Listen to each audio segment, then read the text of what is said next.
দাদা তোমরা আমার শর্ট ভিডিওটা 2-4 বার করে দেখো, আমি কথা দিচ্ছি তোমাদেরকে আমি 2000 টাকা করে দেবো, নাহলে আমার ভিডিওটা নিচ ডাউন হয়ে যাবে।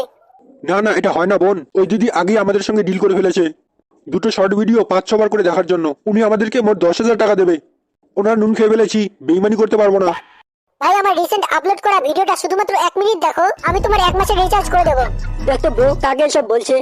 আমার নিজেই 2 মিলিয়ন সাবস্ক্রাইবার্স রয়েছে, তবুও প্রতিদিন 100 করে ভিউজ আসে।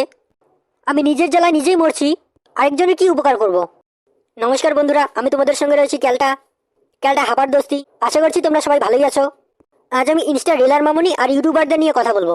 বর্তমানে যার হাতে মোবাইল ফোন রয়েছে তারই একটা করে ইউটিউব চ্যানেল রয়েছে। বর্তমানে এমন একটা ব্যক্তি খুঁজে পাবে না যার ইউটিউব চ্যানেল নেই। এখন ঘরে ঘরে ইউটিউবার, আর 2 বছর পর হয়তো দর্শকদের থেকে ইউটিউবারের সংখ্যাই বেশি হয়ে যাবে।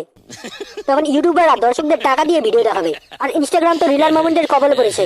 গেঞ্জি খুলে লুঙ্গি তুলে ভিডিও না করলে তো ভিউজই আসে না, আর গালগাল ছাড়া ভিডিও বানালে তো তাদের সম্মানই চলে যাবে। আর হাতুড়ে ব্লগারদের কথা আর কি বলবো তোমাদেরকে। মোবাইলটা ঠিকভাবে ধরতে পারুক আর নাই পারুক, ফেসবুকের বায়োতে ঠিক লেখা থাকবে ব্লগার। তারা নিজেদেরকে সেলিব্রিটিদের থেকেও বড় কিছু মনে করে।